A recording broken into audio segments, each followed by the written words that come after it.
Welcome back to Highly Respected. I'm your host, Scott Greer. We've got another terrific episode like we always do today. And there's some big news happening over the weekend, or at least occurred in the last few days. As you guys all know, Afghanistan has fallen. It has fallen. Can you believe that? It only took a few days for the Taliban to completely take over the country, completely destroying all narratives that the administration had put out there about the sustainability of an Afghan democracy or our allies on the ground. And it's been a massive embarrassment for the globalist American empire. And of course, everyone's got their own interpretation of what the Afghanistan debacle means, what we should have done, whether this was inevitable, what does this mean long term. Everyone's got their own interpretation. So of course, we're going to give a highly respected interpretation as well, as all the people want, of course. First thing to discuss is why did it collapse? Why did Afghanistan collapse so quickly, and why were we there in the first place? I think it was very clear. I mean, if you read the Afghanistan papers, if you've ever talked to anyone who served in Afghanistan, everyone will tell you this government will collapse pretty quickly after we leave. All these people were surprised that it collapsed within a few days or weeks rather than months or even years. You know, when this is particularly embarrassing. You know, we were there for 20 years. All these people kept saying how we had a successful government. Every general is coming out and talking about the women's rights and all the advancements we've made. And look at all the education we've built and all the public services we've provided to the Afghan people. And yet, none of that mattered. None of that, all that completely wiped away. We got defeated by cave-dwelling goat herders.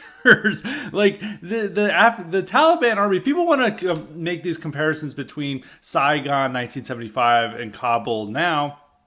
There's no comparison. North Vietnam had a real army. It was backed by the other great superpower of the Cold War. It was, it was battle tested. It could actually compete in serious battles. Like, if the Taliban got into an engagement with us, the North Vietnamese army didn't do that great against us in like open conflict, but not like Taliban. If they ever engaged in open conflict with the American army, they got completely wiped out, while the North Vietnamese generally would lose, but they could do sieges and other things against the American military in ways that like the capacity that the North Vietnamese, or the Taliban didn't have. The Taliban didn't even have an air force.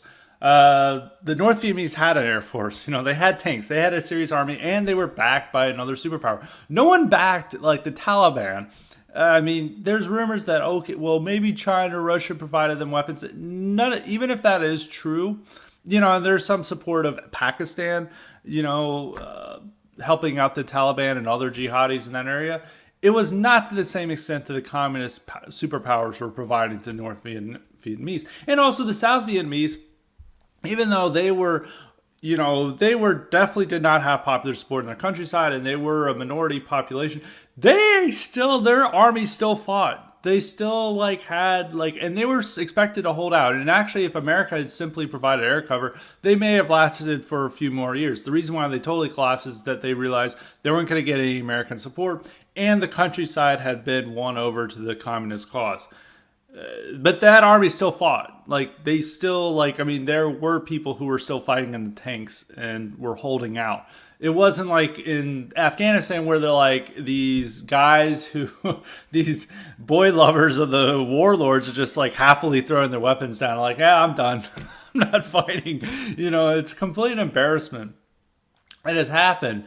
And, this is 20 years of nation building. This is even more pathetic than Iraq. Iraq, that we at least had a government that had that could resist ISIS, that had the ability to provide some services. Of course, it was corrupt. Of course, many people hated it. The Sunni population hated the Iraq government, but it still was like an actual government. It did have an army. The army kind of sucked.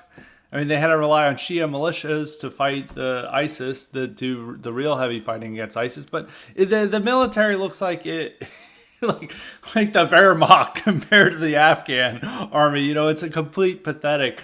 This is not a serious army. There was just kids playing dress up, and then they threw their weapons down when they ever met the Afghan Taliban. And the Taliban aren't necessarily elite fighters, compared to what the incredible training we gave to the Afghans, they just have a better reason to fight, and it's all willpower. The Afghan army had no reason to fight. What were they fighting for? Women's rights? Like, no, those people don't give a shit about that. That's only what our State Department officials care about and our military generals. That's all they care. That's what they care about. They're not fighting for that. They're just like, I get a paycheck. That's it. They're not going to risk their lives for a paycheck, especially when the other side may give them a paycheck too. And a lot of people are trying to cope with this now. They're trying to say, well, we weren't there to nation build. That even though that's all they've been saying for the past 20 years is nation building and women's rights. Even after 2000, once we crippled Al-Qaeda, they're like, we're there to nation build. We're there to spread democracy to the Afghan people.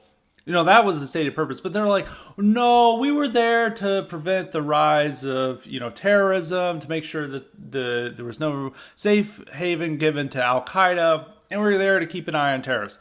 Well, that may have been the case, but that was not what was presented to the public. All you hear about is not about offering a safe haven, about preventing a safe haven for terrorists. It's all about fucking women's rights. It's all about gay rights. That's all that they talk about. It's like, now they're like, think about the women and girls who are no longer going to have an education. I mean, like, most of these people are not going to these fucking schools. These schools stay empty. I mean, the Afghan papers make it very clear that most of these schools don't have teachers. They're just empty places where the Taliban uses for weapons, for munitions factories. Like, most of these schools that we built weren't being used. There's a few PR cases in Kabul and some of the other cities where there's like a few girls in there and they're studying, and we use this as a PR to convince awfuls in our own country that, oh wow, we're having real success in Afghanistan.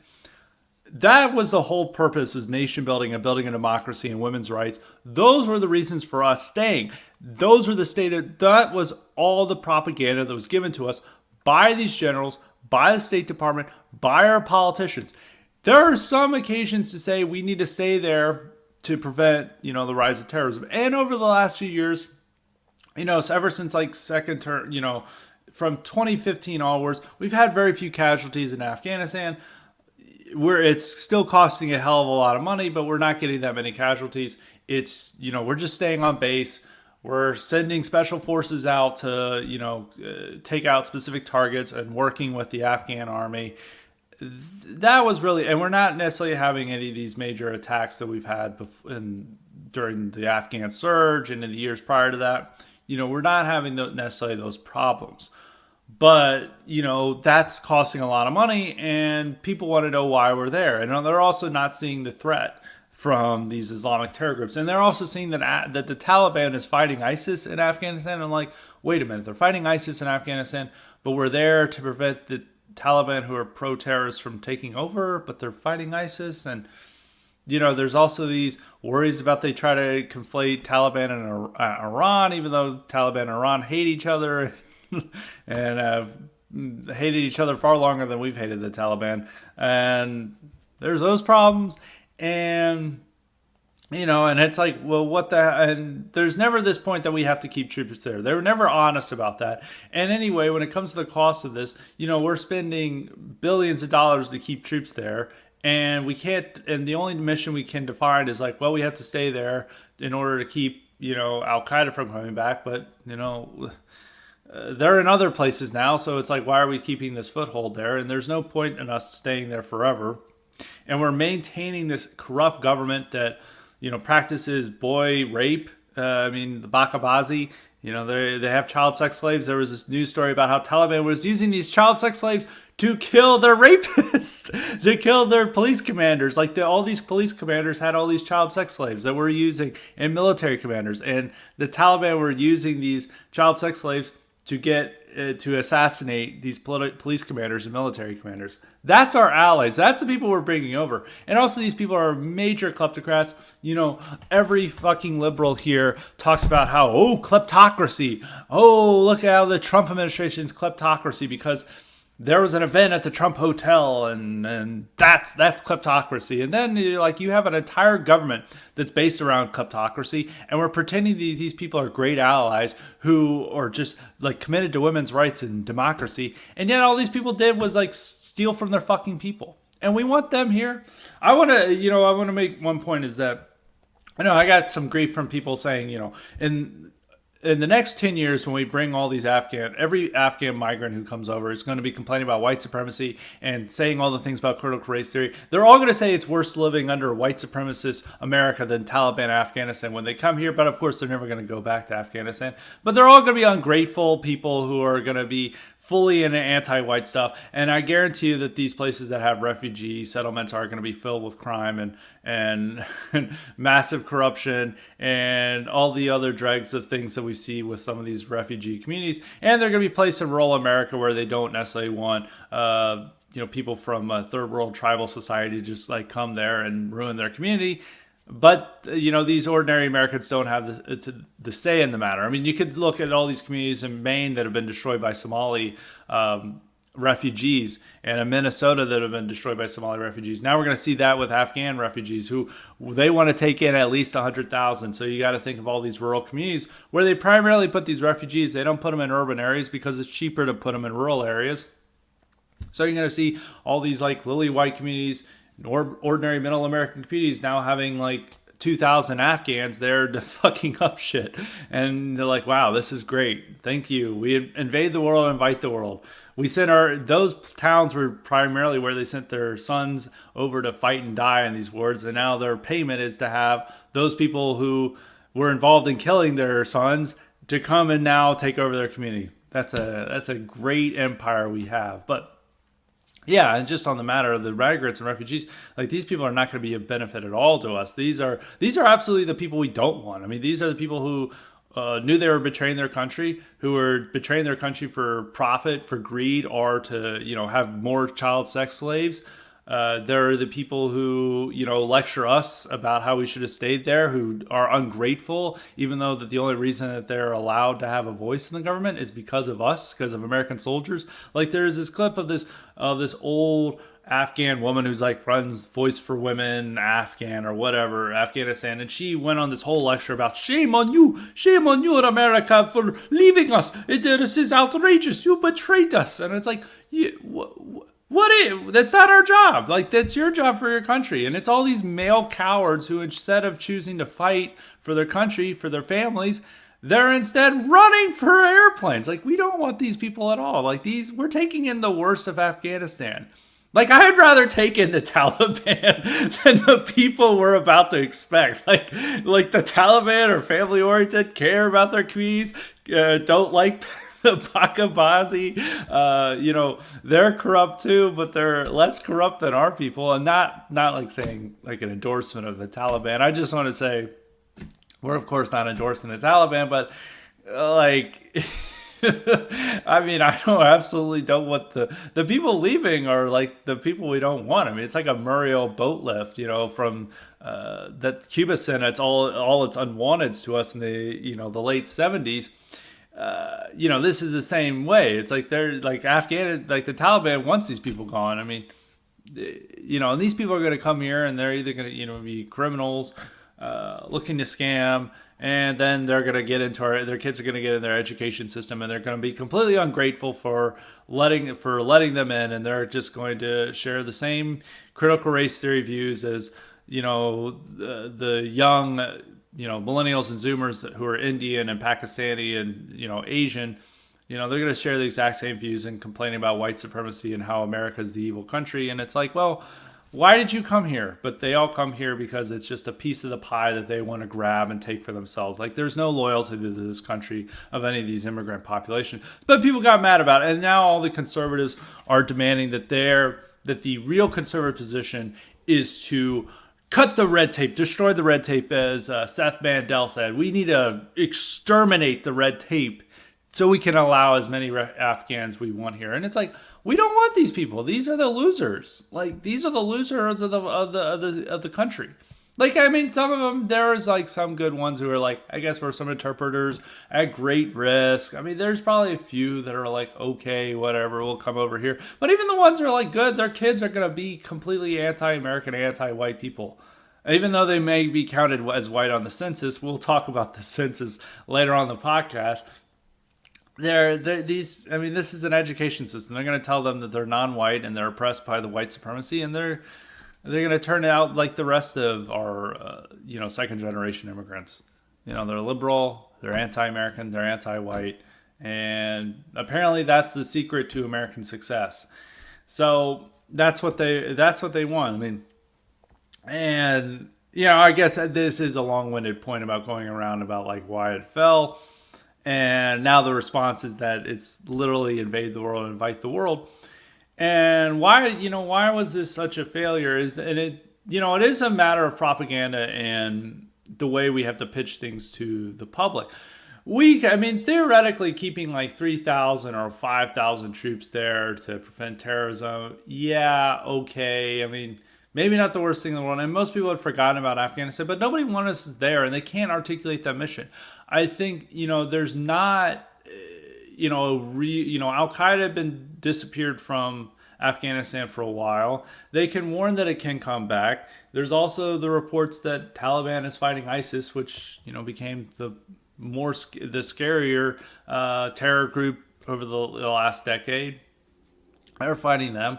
These terrorist groups are in other places, and we're like spending billions of dollars for unclear goals. And people wanted this done, but the generals wanted to keep us there because they made a lot of money off this. Defense contractors were making a killing off of Afghanistan.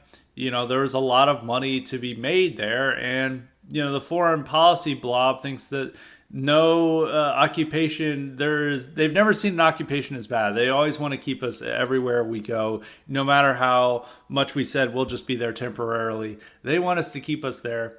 And Biden knew that this was politically popular to leave.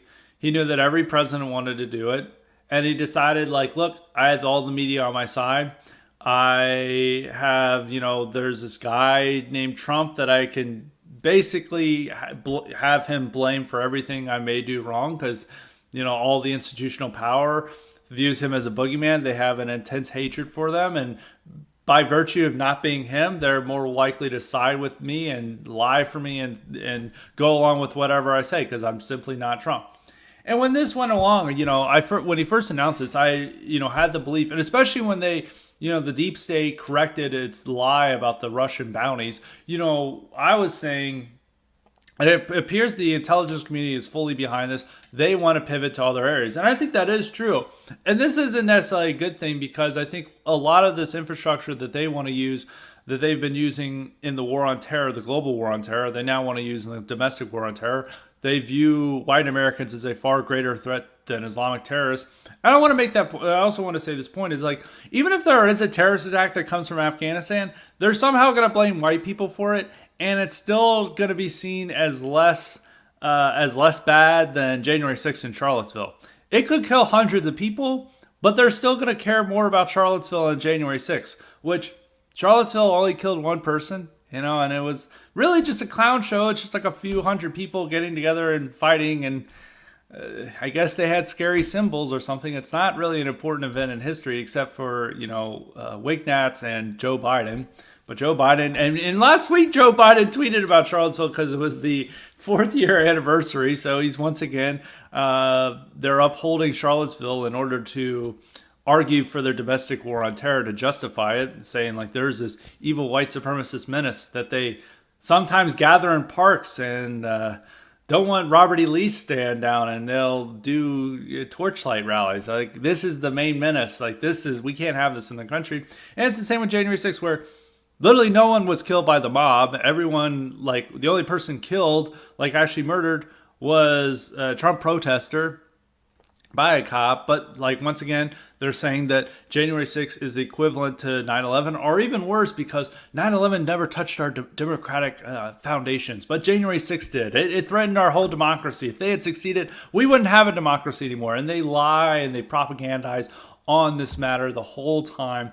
And all those things are going to be seen worse. Like, no matter what Islamic terrorist event happens, January 6th in Charlottesville are going to be considered worse. And are going to be, the system is going to propagandize about them more. And no matter what terrorist event happens, they're going to lie and obfuscate about it so that Muslims aren't blamed. there is no capacity within our system to acknowledge and see Islamic terrorism as a threat, because everything is now directed towards seeing white Americans as the greater threat, as the number one threat to democracy, as the number one threat to the empire. And Islamic terrorists are, Muslims themselves are allies of the empire, and we want more Muslims here. And Muslims are better Americans than white Americans. So that's like the propaganda they have. And when we even have these terrorist attacks, like I was talking about all these with a friend about, the terrorist attacks that may happen, and going over recent events.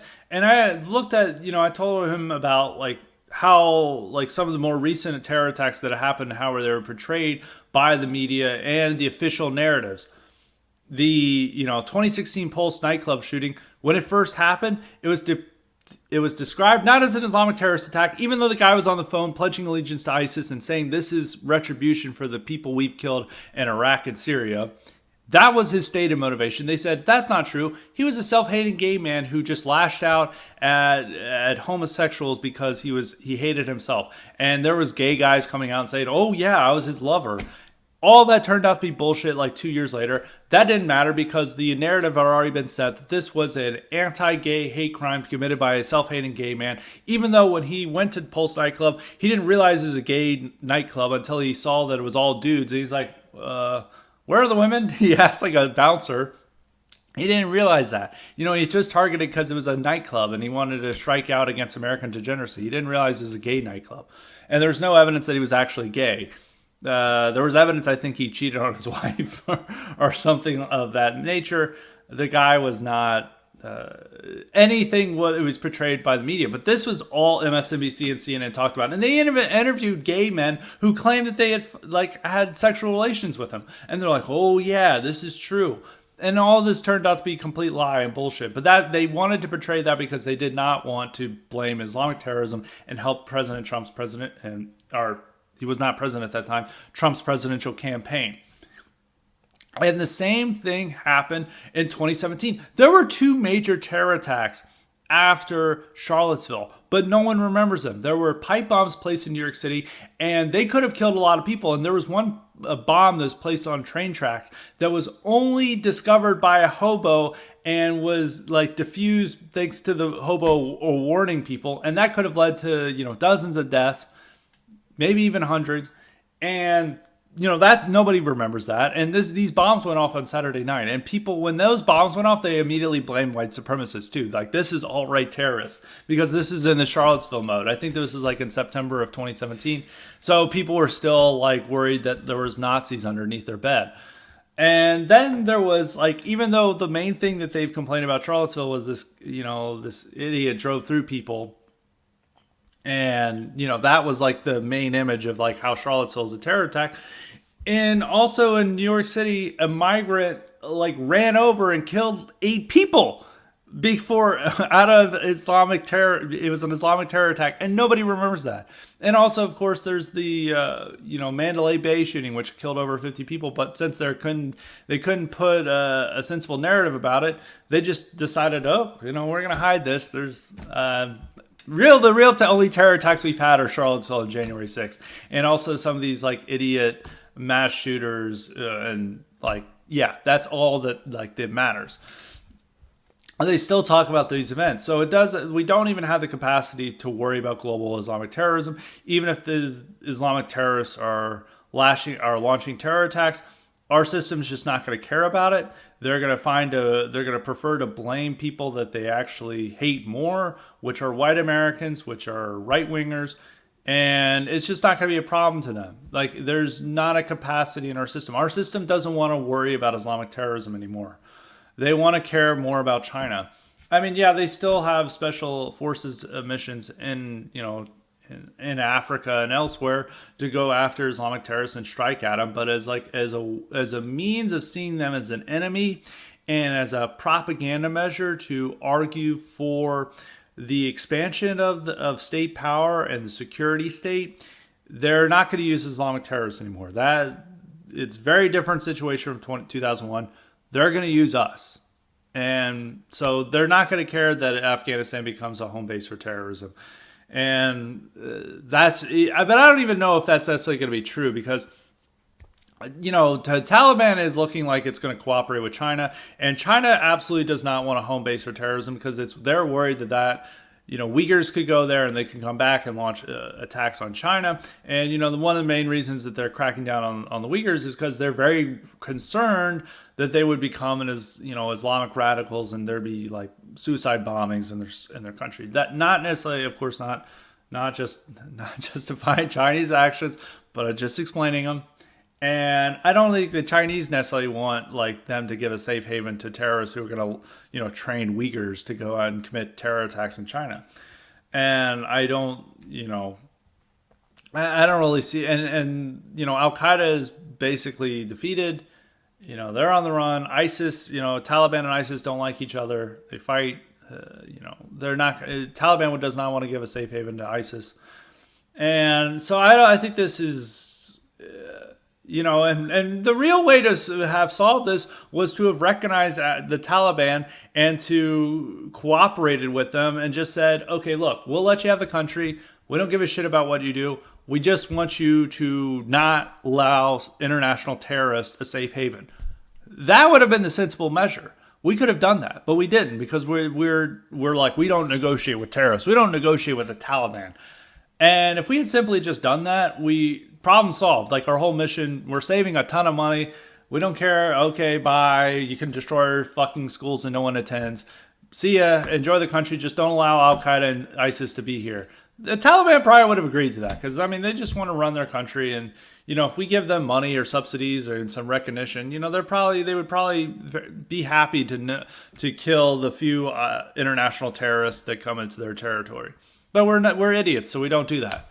And so that takes away the one narrative, I think. And so if that's like the whole argument, like there's an easier way to solve this with a lot less money and a better way of ensuring that is just to say, is this to cooperate with the Taliban?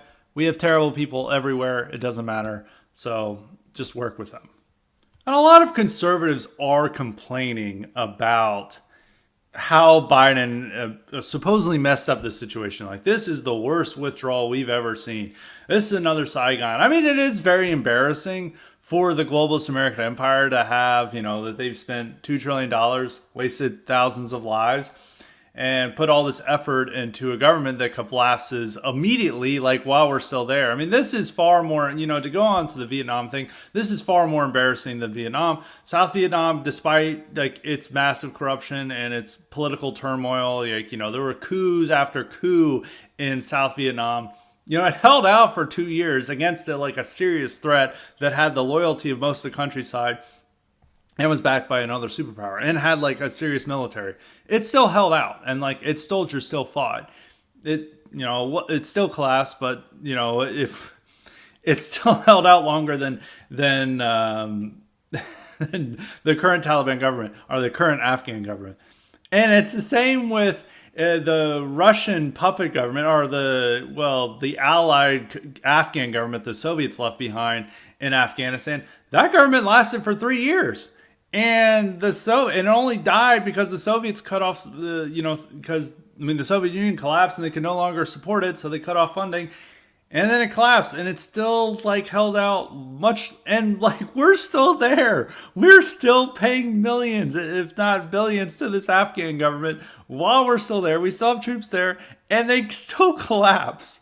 That's way more. The Soviets had completely left Afghanistan. They were just giving them supply. They were giving them some subsidies and supplies, but they were not there to protect the government, and it still lasted for 3 years. And the only reason that it fell is because they cut off the spigot of the aid because the Soviet Union collapsed, and that's the only reason why that puppet government they left in Afghanistan collapsed.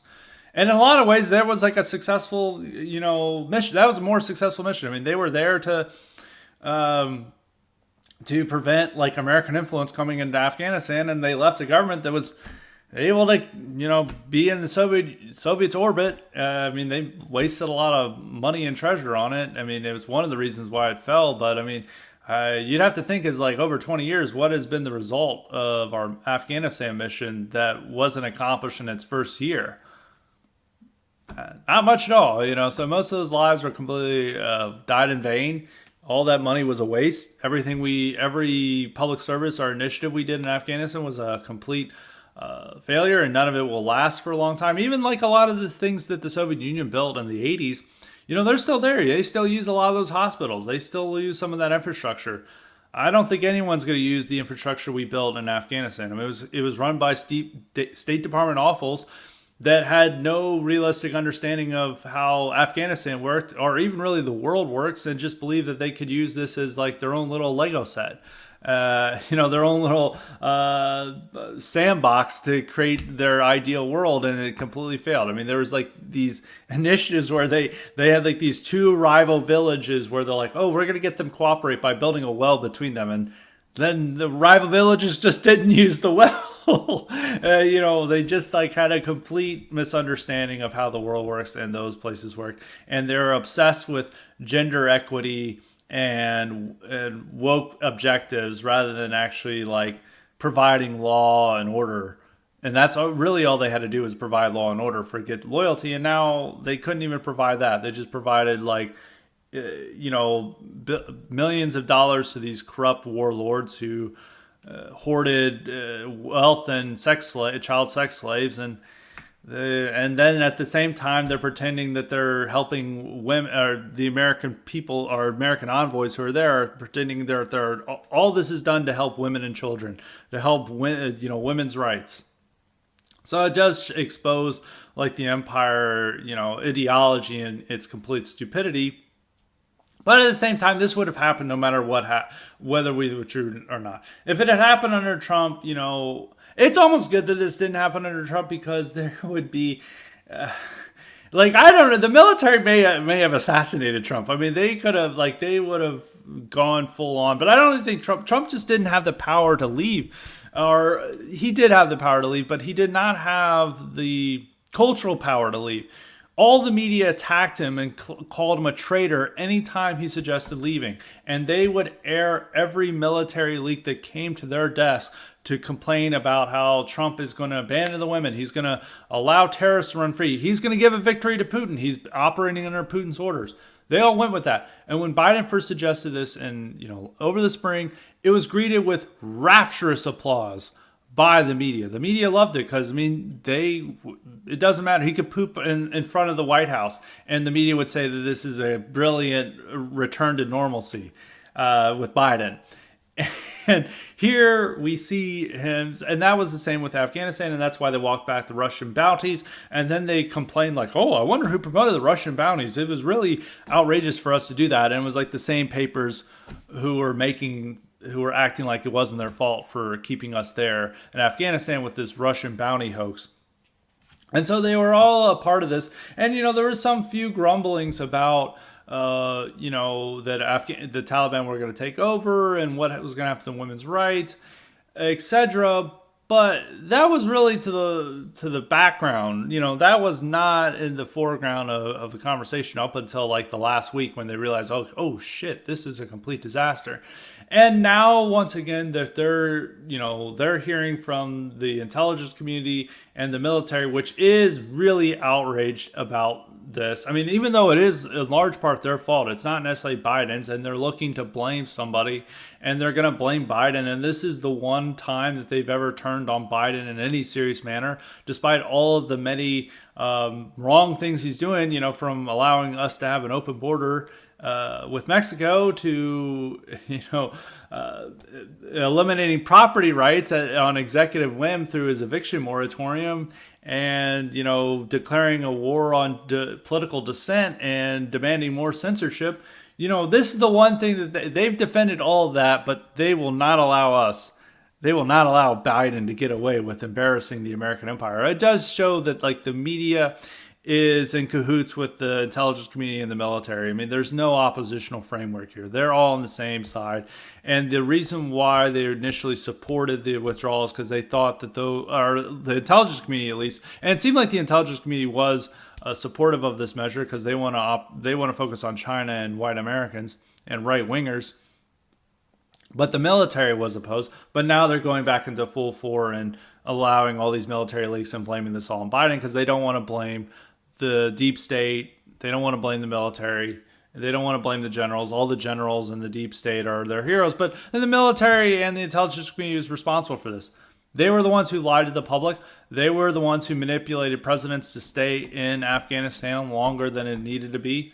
And they were the ones who, kept saying we were winning. They kept lying to us. They deserve probably more of the blame than Biden. I actually don't really want to blame Biden for this. I think this is actually Biden's best thing. This is pretty much the only good thing he's done in his presidency. I think it does take some courage. I think it's not necessarily motivated by courage. I think he just decided he's senile. All the people, I think the intelligence community was like, yep, let's move out. We don't have to worry about Trump anymore.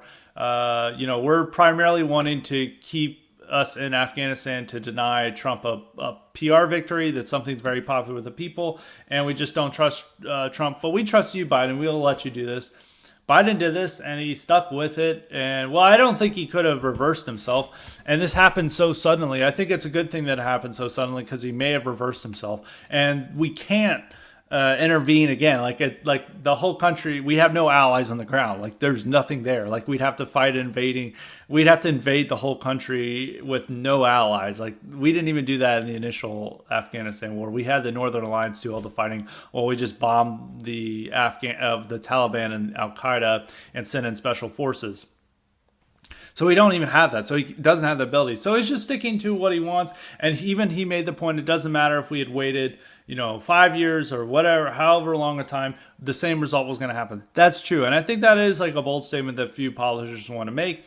And even when he also had a brilliant statement when I think it's the CBS journalist, Margaret Brennan, I think that's her name, was going after, it's like, what about women's rights? Are these going to be your fault? And he simply said, no, it's not my fault. And it's we can't use this as a justification to invade every country. It's are we going to invade China to protect the Uyghurs? No, that's ridiculous. We can't solve all the world's problems. We can't bear this burden.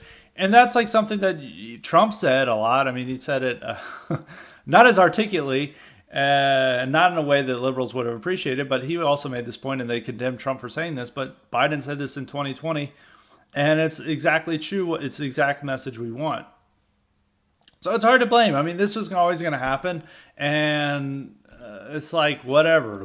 This whole failure is not due to Biden. It's due to the entire American empire, all the way down, from the military, the intelligence community, the State Department, political leaders, the military-industrial complex, the defense contractors. There are many people responsible for this, that they had lied to us for years and years and years. And presidents wanted us to leave, but they got manipulated and cajoled by the media. And also the media bears a large burden for this because they aired these military leaks. They always sided with people like Stanley McChrystal, who complained about Biden or Obama not doing enough in Afghanistan in the early 2010s. They were manipulated by Petraeus. They served as a PR outlets for these generals to manipulate the public to get us to stay in Afghanistan. And it's the same and they also bought into State Department propaganda about oh, look at this little girl, now she can read. They bear a lot of the burden as well. The whole empire bears a burden. And Biden should be commended for being the one person to say, we're leaving, whatever, let's go. And he did that. And it's the only good thing I think what Biden will do. And I think there are some motives that we probably shouldn't support. As I said earlier in the podcast, a lot of this is they're just bringing a lot of that focus home on domestic terrorists, or whatever they call it, domestic terrorists. And maybe we would have wished that they focused on Afghanistan, but it doesn't matter. We could have kept a presence in Afghanistan. They could still wage a domestic war on terrorism. I don't think this is going to have necessarily any effect on it. And it's more about pivoting to focusing on China than it is about, so they can better focus on the domestic war on terrorism. They can already do that even if they kept a presence in Afghanistan. But even with those motives in mind, it's it's still a good thing, and I think it is something that he had to stand up. And I don't think Trump would have. I think Trump would have had a coup. I think there would have been. He couldn't have. He didn't have the clout to do this. I mean, the entire Republican Party would have been opposed to him. And even with Biden is keeping most of the Democratic Party behind him. And the media is going to forget about this in a week. And they're going to go back to asking Biden what's his favorite ice cream flavor, by after Labor Day. Like, this is all going to be a distant memory after Labor Day. And it's not going to matter. And Biden did take that observation. Like, I think he does have a cynical view of the media. And he understood that these people are his servants. They're going to complain. They're going to yap a little bit, but they're ultimately going to go back to their little pen and do what he demands of them. And so he'll let them run wild for a week or two, and they complain and bellyache about this, but they're ultimately going to forget about it, and so are the American people. And the American people are going to think that it was always the right thing to do to leave Afghanistan. I don't think they're going to care that much, about these scenes. And even with and another thing, it does give them an opportunity to bring in, this is another bad thing that maybe we should have kept troops there, is that it is going to cause a migrant crisis. There's going to be, they may bring in 100,000 Afghans. I don't know if they can with, the airport being shut down and Taliban not allowing people to leave. That's a good thing. But it is going to set off a migrant crisis, but a lot of these things that somebody, this all was always going to happen. And it's better to rip open the Band-Aid than allow it to fester for eternity. So I think this is the right thing to do. And I'm not really that upset by, the withdrawal. Of course, it's an embarrassment for the American empire. It's an embarrassment for Biden. But the greater blame for it is with the institutions and the structures of the empire rather than the current president. Or even now they're trying to blame Trump for it. It's like, oh, I had to follow this agreement. It's like, no, you could have reneged on it. He revoked and reneged most of Trump's policies. Like, he didn't have to stick with it. I mean, it's just kicking the can. It's just blaming a person that everyone wants to blame everything for. So I don't even really believe that. And so I'm not really that upset about it. And it's like, you shouldn't blame Biden for it. And blaming Biden and saying that the withdrawal could have been better is an argument for forever war. And we just have to admit that this was going to happen no matter what. If anybody deserves the blame for us staying longer, I would argue it possibly would be Obama, because he dramatically increased troop levels, and there was a massive surge there and a greater attention toward Afghanistan. And he did this in part to convince us to leave Iraq. He was like saying, well, the real terror threat, is in Afghanistan, and we're working with Pakistan. One thing is, he always loves. I loved how Obama would always pronounce Pakistan. It's like, he wouldn't do it. He's like, in Pakistan, and the Taliban. He would always it's like a way he would affect the accent, and try to say it in their own language. It's just really annoying tick that I found. It's like, he loves saying Pakistan. He loves saying it. But that's a digression. He got us in there and on this benefit that this is the real terror threat, and we're seeing a lot of guys got killed and wounded there, and then and that's when all the propaganda really cranked out the stuff about women in schools and women's rights. And now, with all that still in mind, in the public mind, that the real terror threat was in Afghanistan, that was the good war. That took several years for it to wear off, and then we just kept the low troop levels. There wasn't that many casualties, and eventually it came okay. But I think it deserves the blame of that surge. I mean, maybe if we hadn't done that surge, we wouldn't have ever gotten out of Iraq. That was a way to pitch the withdrawal from Iraq, but maybe it would have been better if we had done this in 2009, but who knows?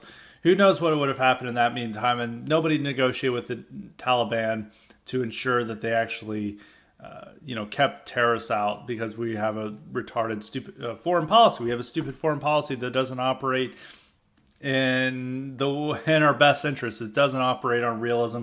It operates on liberal idealism. So what are the takeaways and effects, long-term effects of the withdrawal. I mean, I think the biggest white pill we can take is this is a massive embarrassment for the globalist American empire. No one's going to take our military power seriously. Other powers are going to realize like we can't do what we said we could, or we could even do under Bush. And we've already shown a greater weakness in foreign policy. Like, there was this saber rattling going on over Ukraine, and we were supposed to send Navy ships, in the area. We withdrew. We didn't. We knew we weren't going to risk a battle over that. And I think both China and Russia are seeing this. And now neocons see this there's our enemies are seeing our weakness. We want them to see our weakness because this empire isn't operating in our interests. It's good that other people can now run the world sensibly and not impose LGBT and education on Afghan kids or wherever in the world. We want other powers to, take the center stage and not have the globalist American empire's ideology be the only ideology allowed in the world. I think we can now have a more sensible world and global policy thanks to this embarrassment and the lack of respect that is shown to the empire. That's a good thing. I think it's an embarrassment for the empire, and all the people who are shaken up and miserable are the worst people in our country. There are failed leaders who want to impose critical race theory and LGBT indoctrination on all our kids. They're the same people who want vax mandates and vax passports, and they want us masked even as we go to the bathroom. These people are terrible, and it's good that they're having a massive embarrassment. But unfortunately, I don't think there's going to be any great reckoning for them. I mean, there was no reckoning for the people who started the Iraq War. There's no consequences for any of these people. It's a consequence-free profession that they're in. And so none of these people are going to face any consequences, even though we just got a massive embarrassment. People are just going to forget and move on. So that is one consequence. And people are like, oh, well, now we'll lead Russia to invade Ukraine and China invade Taiwan. I don't think that's going to happen this decade. Well, maybe there could be some more conflict in Ukraine, but a full-on invasion, I don't know if that's going to happen. And with Taiwan, I think I don't think that's going to happen this decade unless there's some real serious changes made. Even though there's a Chinese outlet that really lousy of seeing is sending message to Taiwan. It's Taiwan, do you see what's happening in Afghanistan? This same thing's going to happen to you. Your forces are going to collapse and U.S. will not be there to protect you. You'll surrender in a few hours. It's pretty funny. I don't care about Taiwan at all, so it's whatever. Some people do, but it's what? Why do we care? It doesn't matter. And that's the one result from, it weakens the empire to an extent. It really embarrasses it. And it does show that other countries shouldn't take it seriously and shouldn't respect it, and they can go in their own direction, which is all good things. The bad thing is the migrant crisis. There is going to be a massive migrant crisis. Not only are we going to take in a lot of people into America, which is going to have its own problems that I outlined earlier. These normal middle American communities now having 3,000 guys who are into bakabazi and corruption and possibly even into Islamic fundamentalism moving into their communities. There's the real problem that's going to happen in Europe, because most of these people are going to try to get in Europe. And Turkey has already had enough of the millions of migrants that are in its country and is threatening to open its gates again to Europe. Europe is expecting another massive migrant surge from Turkey. They know there's really limited in what they can do to stop Turkey from doing this. Greece has a more militarized border now. That is one difference. And so does the rest of Eastern Europe. And most of Europe is very much hostile to the idea of another migrant surge that they had as in 2015. So that will be an interesting political situation in Europe. That'll be happening, as they say. I think it will help the nationalist parties. It is going to be a major world crisis, and probably even greater than in 2015, because they're operating on a different stature now. They're operating from a different position where all the leading governments in Europe are we don't want these migrants. We absolutely don't want them. We've already had enough problems. Please, no more migrants. This has created so much domestic problems with us, and it led to a bunch of terrorism. And also, even with the Afghan situation, most of the terrorism is likely to happen in Europe rather than America. That is going to be a long term effect of the Afghanistan war. With that, so I don't, it'll definitely lead to an interesting situation in Europe. It'll definitely have a crisis, but we're going to take in all these migrants, which is a negative. But that was always going to happen. That's another thing I have to say. That was always going to happen. And we were already taking in a lot of migrants. And there was already this migrant surge from Afghanistan to Turkey and into going into Europe before the Taliban took over. It's been happening for many years.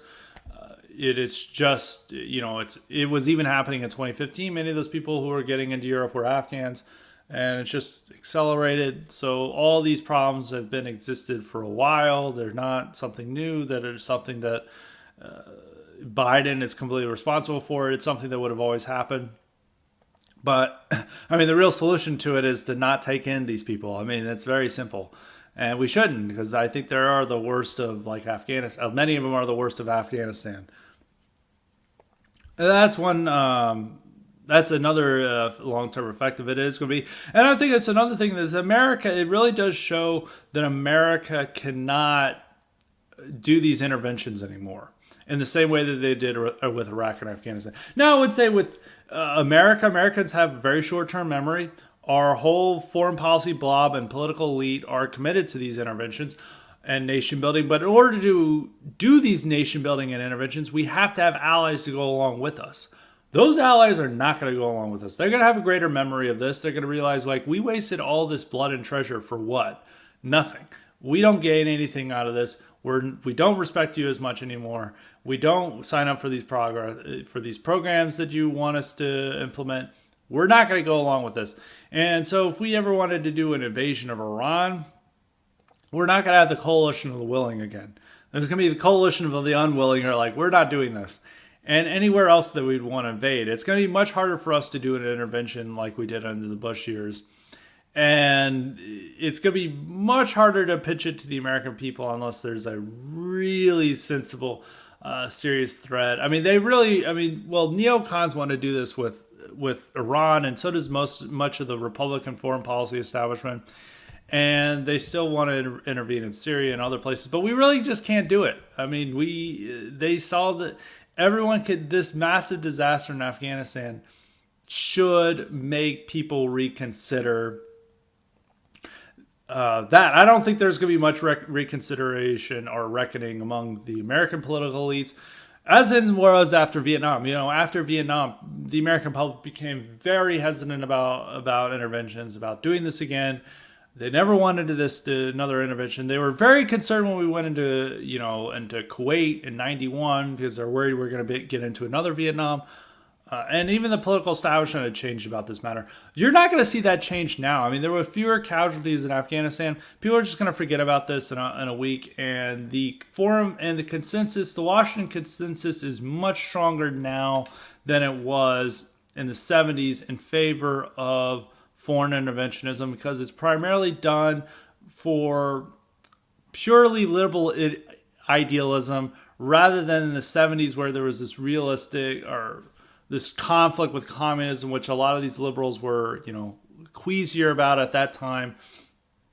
And so there's greater willingness that we have to help these people and turn them into their country into democracy just like us, or we need to welcome them in as refugees. I don't think there's going to be any reckoning or change within the American political elite about interventionism, even though they may say they've changed. They really haven't. I mean, we had the same thing. We did intervene in Libya after Iraq, and we had a greater disaster there. And then we tried to intervene in Syria, and it's been a disaster there. And I just don't think, there's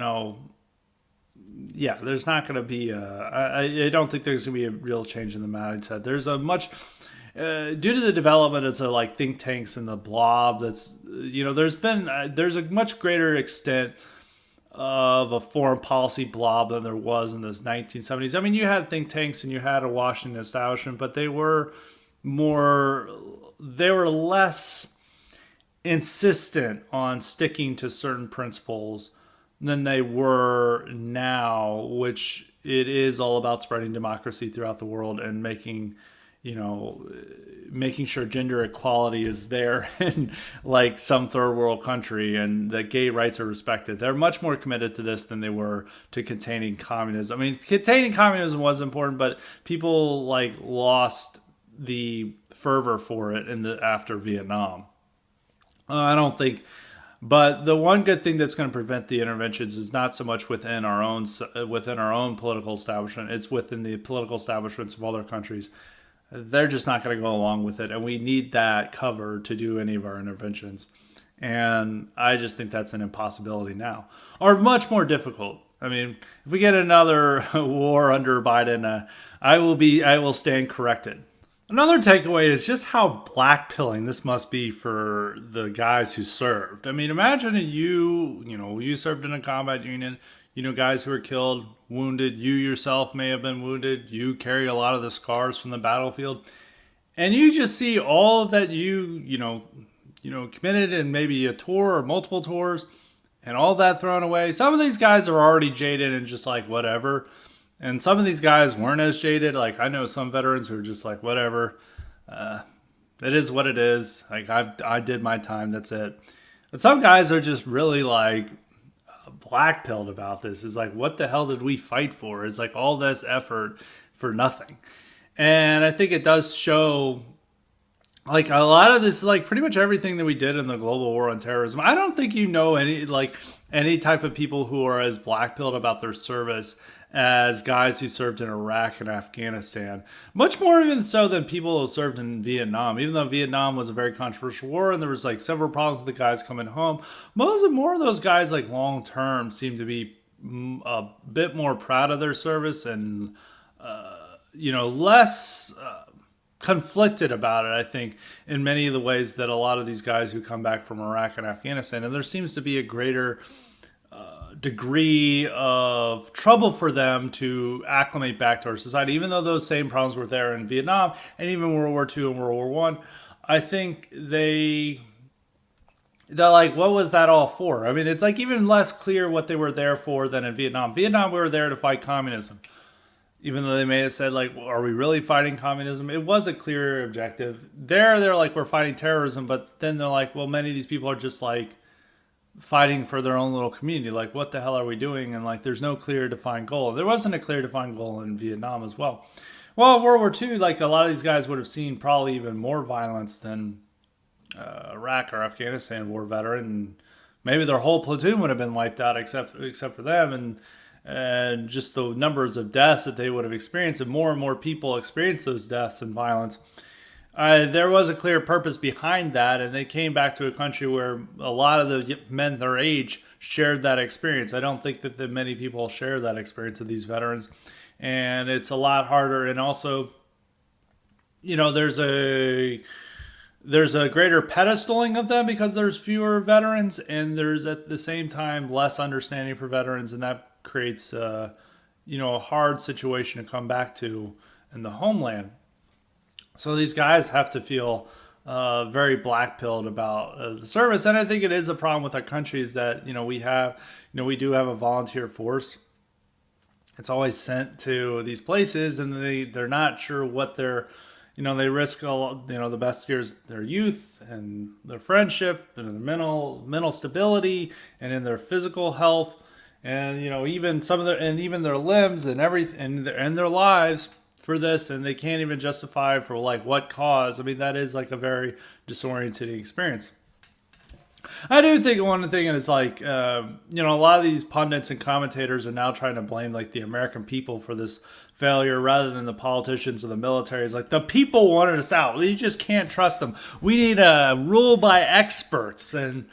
All these people who always talk about how great democracy is and like we're defending our democratic norms. Whenever like democracy is shown, they seem to really hate it and they demand that we're ruled by CIA officials and State Department officials, which is a nightmarish scenario. And I think blaming American people for wanting us to return home for a war that our leaders can't articulate why we stay there, why we keep wasting blood and treasure. And there doesn't seem to be much getting accomplished there. I mean, if the accomplishment is, they want us home. Like, we're in democracy. If, over 70% of the people want something, they should. And it makes sense to do that. There's no reason to do this other than appealing to Raytheon's bottom line. It's time to accomplish this. So I think all these people were like about the experts and can't trust the people because they wanted us out of a war. How dare the people, those stupid rubes. I mean, it's like Tom Nichols who was saying this, and Tom Nichols was mocking Trump voters as opioid addicts who should lose their right to vote in the 2016 primary. And now he's basically believes American people should have no say over foreign policy, and said these idiots who believe that building a school ostensibly dedicated to gender equality that is instead turned into a Taliban weapons faculty or factory should run our whole country because they're experts. The experts were running. We had the experts running Afghanistan and they fucked it up completely. So we actually should we should actually trust any of these experts. And when you even look at these national security experts, they're complete jokes. There's some woman who got her MA in foreign affairs or whatever. She works at some Washington, D.C. think tank, and she sent out this list of things on Twitter about how to not share triggering images about Afghanistan in order to protect the sensitive well-being of national security experts and Afghans, because war is so triggering. And it's like, how are these clowns running our foreign policy? These are the experts that, like Tom Nichols and all these other conservative idiots, want to run our foreign policy independent of the people's will. It's the people who think that we need a safe space from their embarrassments, that we shouldn't share images of the Afghan war because it's just too triggering for them. It's what I argued about in my book, and No Campus for White Men, is it's campus insanity coming to affect all manners of our society, and that includes foreign policy. And that's why we shouldn't allow these experts to run it, because they're complete idiots. They're the people that we're mocking 5 years ago for needing fanning couches and safe spaces. Now they think they need that when their failures are shown to the entire world. No, you don't want those people. You don't want some 28-year-old awful who's watches Sex and the City as her hobby to run to decide our foreign policy. We've already seen what happens when they run our foreign policy in Iraq and Afghanistan, and it's a complete disaster. We don't just read the Afghanistan papers. That's what a government run completely by experts looks like. Does it look like a success to you? I don't think so. The last takeaway or point I want to make about Afghanistan is, this is a minor point. I don't think most of the right-wingers are serious about this, but this does go into, I've been just wanting to discuss, a civil war topic on delusions of why we won't have a civil war, why it's just not going to happen, especially in the way that a lot of right-wingers think. I'm not going to go too far into that. I just want to make this one point, that a lot of right-wingers were like, oh, wow, a mountain people was able to defeat the American empire. We can totally do that here. And then they're talking about Appalachian Taliban. There's all different types of Taliban, Baptist Taliban, Catholic Taliban. I don't know how Catholic Taliban would work, because you would have to depend on priestly authority to be run. And I think the church would condemn a Catholic Taliban as immediately as it's formed. But that's another matter.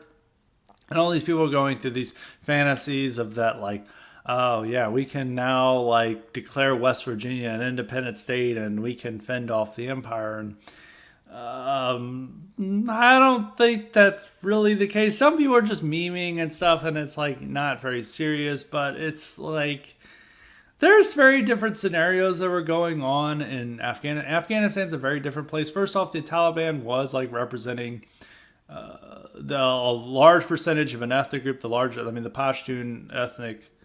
They're not the majority, but they're close to it. They're over 40% of the population. They were seen as the best representatives of that ethnic group, and other Sunni groups also. A few other Sunni groups were open to them, but that was primarily the Pashtun, and they were able to gain power, and they were also able to provide basic services to the people that, most Americans feel the government does provide them the basic services, even though they may complain about stuff. It's like, well, the police aren't really doing their job well. Maybe they're not taking out the trash fast enough. I do have problems like, it's a pain in the ass to get my Medicare set away, sometimes my mail runs late. But you definitely have these basic services that like Afghanistan doesn't have. And you would have to forego all of those basic services, from utilities to power, everything, to wage, this fantasy guerrilla war in the Appalachian Mountains. And what would it be over? What is the identity of the Appalachian Taliban? I don't know. But that's always the time with these Civil War fantasies. It's like, oh yeah, just suddenly one day millions of people take to the woods and forego all amenities of modern American life to fight for, we're not sure yet what they're fighting for, but they're definitely going to fight for something against the federal government. And that's like what libertarian fantasies have been about all the time. Is like what are they fighting over? And it's not really, and generally there is a degree of trust and basic understanding in our government that isn't there with the Taliban, that's not found within most Americans. And even with the Appalachian Mountains, like the real mountain people who are living out there without much power and like trailer homes are like I guess the best way is like saying they're an unpolitical people. They're just kind of like living to survive. Like they're not really people who are motivated by much of anything. Maybe they might be in a Pentecostal community or something like that, but they're pretty disconnected from the concerns of what most conservatives have, because they don't have a great degree of literacy. They're just not connected to the world. And like I think a lot of the concerns that you would think is like, oh wow, these people are going to turn into a rebellion, is like, no, like I don't even think the government cares about them. Some people always indulge in these fantasies about like, a homegrown insurgency. And it's like, the entire state of Texas was shut down over a power outage last year for a few days. Like, and people like were not having a good time with that. Now imagine that for like years on end. And that's what the Taliban was doing in very harsh weather.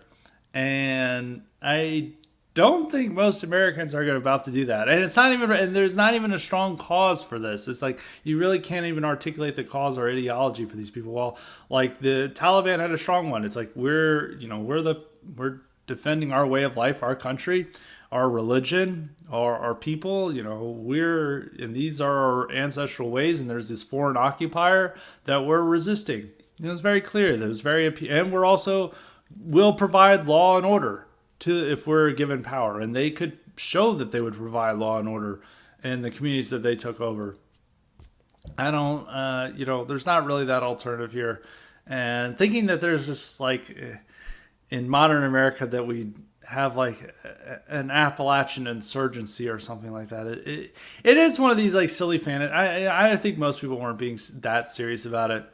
Some people are. I think it's like the Boogaloo Boys and some people who are not necessarily a part of the dissident right who are obsessed with like Civil War and revolution because, but for libertarian and anti-racist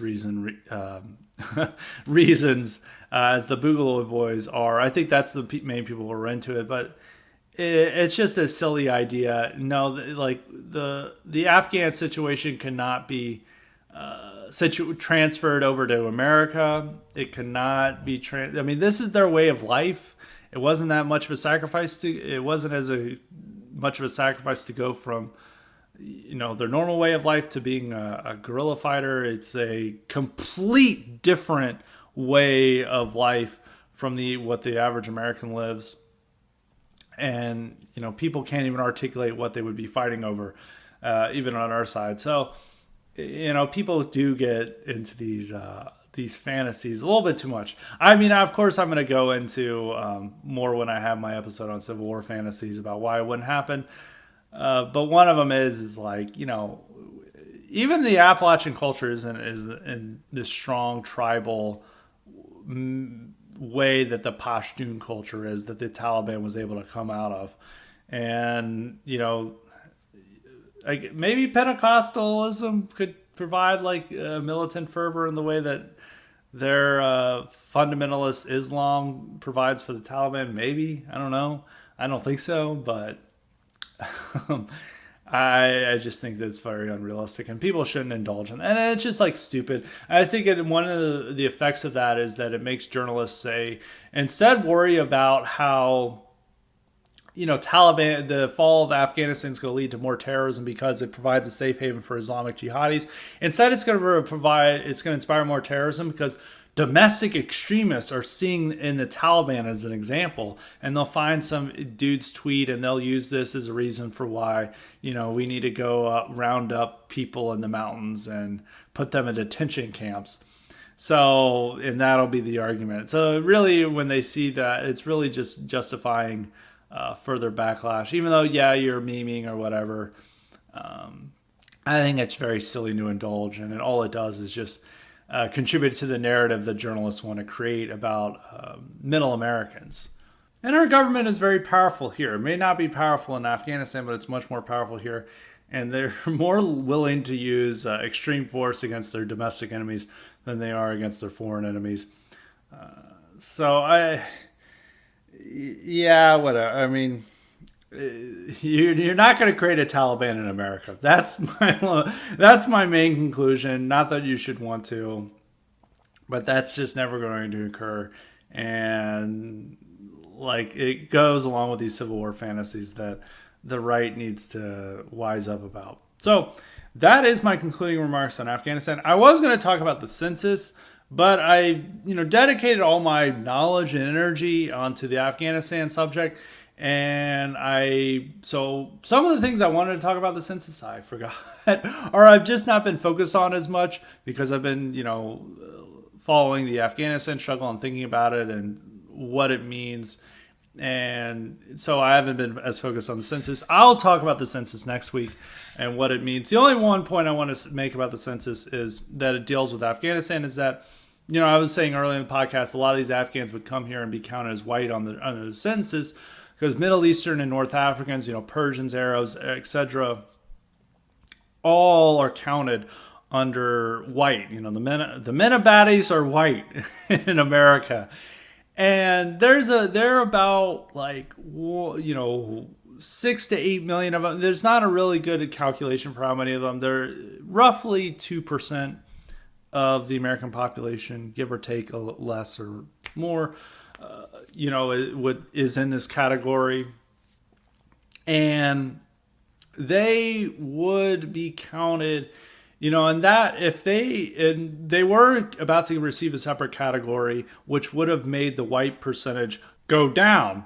And, it's at 57.8% right now. And if you had taken out that MENA population, it would have gone down probably even below 56%. So we even had less whites. And there is this degree of, I think over this decade, they're going to get their separate category because they do not want to be, nobody wants to be placed in the white category. It means lower moral status, lower ability to get into the jobs you want, into the colleges you want.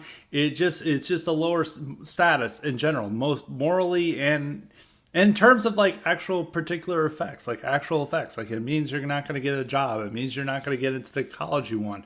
They do not want to be counted as white. Even whites don't want to be counted as white, as there's now a greater number of whites identifying as multiracial because they've suddenly found Native American heritage. It's not Native American heritage. Native American heritage would make them white. It's American Indian heritage. Well, that is something interesting. And so all these Afghans are going to be coming here are going to be demanding that they're not counted as white under any sentences over time. But we'll discuss the census and its meanings later on next week because there's a lot this is important, milestone in our country and what it means and what takeaways we can have. And I think it does deserve a full length analysis But unfortunately, I've been, well, not unfortunately, but I've been very much focused on the Afghanistan situation and what it means. And that has made me overlook overlook the census more. So I need to think about it more so I can have a much better analysis for it and make it much more highly respected and high IQ. So we will have that for next week. And of course, we do have, as always, incredible cognitive elite questions. As a reminder, you too can get the power to ask me questions or guest questions or suggest guests and topics if you sign up for the Cognitive Elite option at Highly Respected Substack, and that's highly-respected.substack.com. This question comes from Quentin, and it was in response to an episode I did, or an IQ supplement I did I was almost about to say last month, but it was from June. Time flies by when you're having fun. That an episode I did with James Kirkpatrick about the fall of Byzantium, fall of Constantinople, and what Constantinople means for modern European identity, modern Western identity. And in the episode, I was arguing for a more particularist identity that American right-wingers should subscribe, not necessarily a universal pan-Europeanism that Kirkpatrick was seeming to suggest. And Quentin asked, was like to ask for me to expand on those points and to, argue for why a more particularist identity is more pertinent to our situation than a pan-Europeanist, because, it's, there are problems with it. It's like, there is a very specific identity to the historic American nation, to the American people. And it's not necessarily the pan-Europeanist, ideology that came out with, I guess, the old alt-right of the mid-2010s, and even with what some of the generation identity was going for, and the European New Right. What is this identity that we're about, and why I'm stressing this? And he basically asked to expand upon that. One of the things I want to emphasize is that the particular is what animates people. And I think as I've done with IQ supplements with Nightmare Vision about the dissident right's history and stuff, and we've talked about this all the time, is that, in one defense of the old, dissident right of the mid-2010s and the alt-right scene is that all these people make fun of, it's like, all these guys, they just, like, their identity was based around statues and like all this ancient history they have no connection to, and that's just like fake identity. And then, I simply responded, like, what is the identity for the normal American? The normal American is like, if you look at these Twitter feeds, especially of people who attack me, their whole identity is based around a sports team. Like, what kind of identity is that? It's like, oh, yeah, like wow, you're a loser for thinking of yourself and basing your identity around statues and like European history. Me, normal person, I base my whole identity around the Cincinnati Bengals. It's like, wow, that's what normal people are. I mean, they don't really have, like, it's a shallow consumerist identity that they have. And a lot of what was animating the alt-right around the time of Trump, was this search for an authentic identity, this organic identity that was not determined by consumerist ideology, that was not determined by big corporations, that wasn't just something that is designed to make them spend more money. They were looking for a real community that, could define who they are.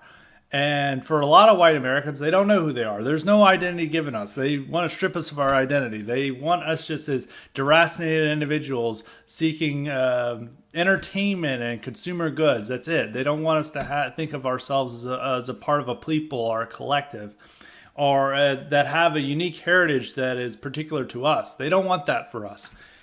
And with that was like seeking that. But at that time, what they were going for, there was an element of autism with this. I mean, there is like, yes, this wasn't authentic to who they are. And like the ordinary person who is maybe not a college educated white guy who, is into video games or, is well read, who's like into this stuff, who's inspired by this stuff. They're going to find what is this? Like, it's like a Greek statue. It's like, okay, you're talking about Napoleon. And it's like, but A lot of that's not my immediate history, and then they'll talk about what's their immediate heritage, of them driving around and like going around their own community and how it's developed. They're not going to necessarily relate to that. What they are going to relate to is an identity that appeals to American heritage and American history and American identity. The one problem with that is that a lot of that has been corrupted by the people who teach American history and American identity. Now they think that American identity is all based around just an idea. We're about democracy. We're about individualism. We're about freedom. That's all Americans about. It's the one place that you can make a profit without any restrictions. That's what they always discuss. But, despite their best efforts, there is an authentic heritage and identity here that a lot of Americans, people who are part of the historic American nation, can aspire to and can see themselves represented by, that can see themselves as that's who I am, that's my background, that's my history. And that is a much more appealing vision for a movement that wants to be, have mainstream sway and to appeal to the largest possible number of people, is to reach people where they are. And they're not necessarily motivated by retaking Constantinople. I don't think most of them know what Constantinople is or could locate it on a map. Or, all these things that the, alt-right back in the day was really hyped up about and talked a lot about. And this like pan-Europeanism. And it's like, oh, we're all one universal white people. I mean, people find that weird. They're like, I mean, even though they may say, they may prefer the Lithuanian basketball player over the Black American, which I think Christopher Rufo would be very upset by. He's like, no. You need to root for Kevin Durant, not Luka. He would get very mad about that. Luka is not the Lithuanian player, but you know what I'm saying. And but I think in that scenario, you're like, yeah, well, that guy I definitely have more in common with than the Black American. But at the same time, there's still these degrees of separation and that aren't going to necessarily unite all the people into this. And so you don't want to necessarily fall into the trap of being totally universalist, where you just seek these commonalities that erases all particularities and uniqueness between these people, and where it becomes to such a universalist identity that ordinary people can't even relate to it, or it's something that's just created by internet autists. It's not really going to work in real life. You do need an identity that appeals to the people, to your people that you're around. And for most of us, that's Americans. And despite their many flaws, despite their many handicaps, and despite what the immense damage done to them by American public education, they're still our people. And I think the ones who are waking up about things, about the totalitarianism creeping up in our society, about the anti-white racism in schools, about the open borders, about these stupid wars we're engaged with. Those people are realize that these are problems. They don't necessarily have the language to articulate why these are problems, or maybe they do on a short term direct way. They have some language to defend it, but as a way of seeing that there's all these people coming here who aren't real Americans, and there's something off about them, and there's something off about this identity that stresses just these ideals and ideas that that doesn't make a people. They understand this. They just don't necessarily have the language or the full understanding to get to that point. And you have to give them the language and the understanding to reach to the point of accepting that they're a part of a people that with a unique heritage and culture and traditions. And the best way to do that is to stress the historic American nation rather than this universal white identity that the vast majority of white Americans can't relate to. This does not mean we're like, America, fuck yeah, like, fuck all the rest of the world. I hate Europors. Unless, it's July 4th and they're insulting our great nation. We can't allow Europors to insult us. But that we can still see we have commonalities with Europe, and we have a similar struggle, and we can see them as, not as allies in a way, and especially if they're nationalists, as we do have the same struggle, but we're not going to, imagine that we're all forming into some global, I guess, white empire or whatever. I think it's better. I mean, because I think most people are just going to find that very weird, and it's not an identity that they can base themselves around. They have very immediate concerns, and most people are tied to the America's traditions, and they see themselves represented in that history, and they're inspired by the national anthem and the flag and all these other symbols of America. And even though these symbols have been corrupted by an evil empire, we need to separate the nation from the empire. And that is another major goal, is to make sure that we separate what the empire stands for and what the American nation stands for.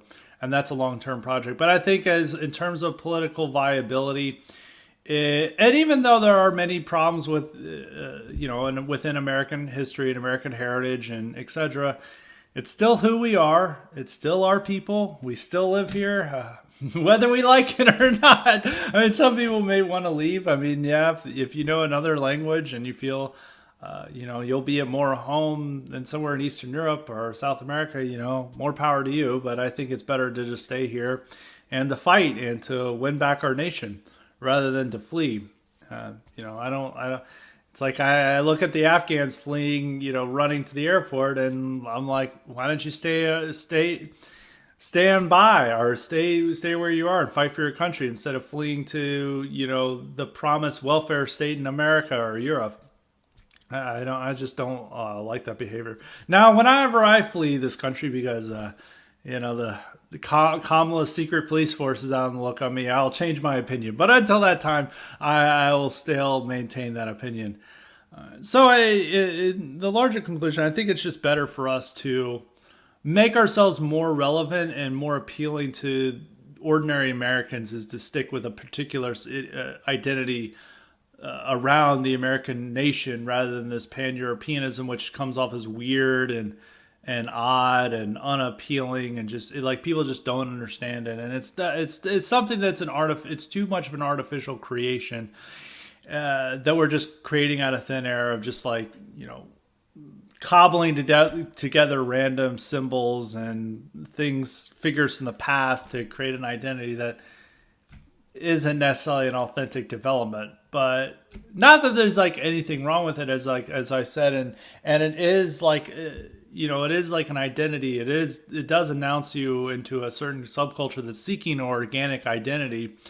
It's superior than to base your identity around a sports team, but I don't think it's necessarily the key to victory. And there are problems with it. And I think one of as that we'll talk about in my next IQ supplement with Nightmare Vision on the decline of the alt-right. We'll discuss about how this was one of the problems with the dissident right of that time period.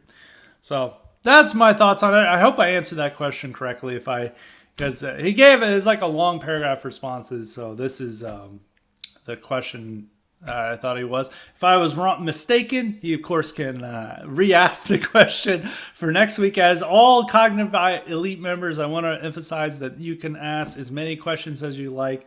You know the way to ask the questions. Just hit the send button, and I will be there to answer your queries. So that is all the time we have for today on Highly Respected. I will have another IQ supplement this week. I'm hoping it is with Nightmare Vision. We will, I've got to check his schedule. I haven't actually asked him yet, but we'll see. It should be another IQ supplement with Nightmare Vision. It should be on the decline of the alt-right, and that should be out on Wednesday or Thursday, depending on scheduling.